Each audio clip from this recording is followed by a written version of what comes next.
Hi, welcome to Gardenville.tv with myself, Catherine and Susan. And it's pretty chilly and getting wet out here.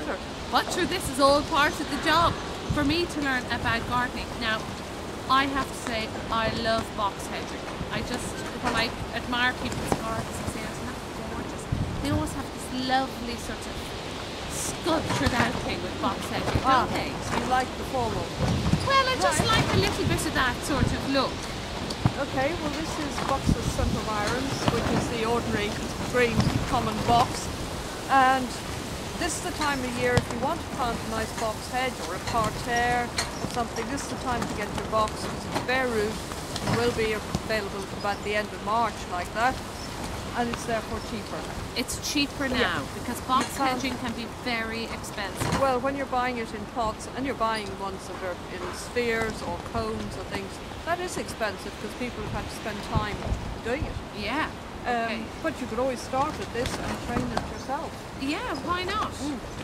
So, tell me about box hedging. I mean, it always looks lovely. Is it hard to maintain?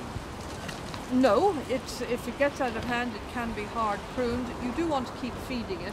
It does like to be nicely nurtured and fed. Yeah. It will grow in shade or in sun. So very adaptable. It's adaptable, yeah. What sort of soil? Ordinary garden soil. And the better you plant it, obviously, with some compost or manure when you're putting it in. And you're planting probably 20 centimetres to 30 centimetres apart for this box.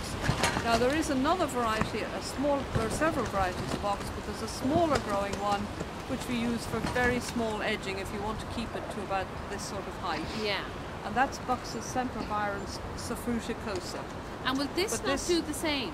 This is a slightly bigger growing one, so you'd be looking at a box hedge about this sort of height. Oh, I see. And about so big. Oh, right, okay. So and it needs serious maintenance, so to get the straight lines and the You wouldn't want me cutting it because I have a very crooked eye, it'd be like this. But if you put a string along and cut to that, you know, you can you can keep it. And keep it nice and because I mean that is part of the whole thing with box hedging. Oh, it's part of it having that. It's a framer. Yeah, it is. Yeah, it's a framer in the garden. A lovely bed of, be it roses, old shrub roses, in the middle of it or something. Yeah, with box around it, it looks superb. No, I have to say, and if you have a special box garden, you know, a garden with loads of this in it and it's really sculptured out, we'd love to see that, wouldn't we? And we would put it up on our Facebook or wherever. We get our techie people to do that, but we'd love to get that in and just get it up there to show people what you can do with box hedging.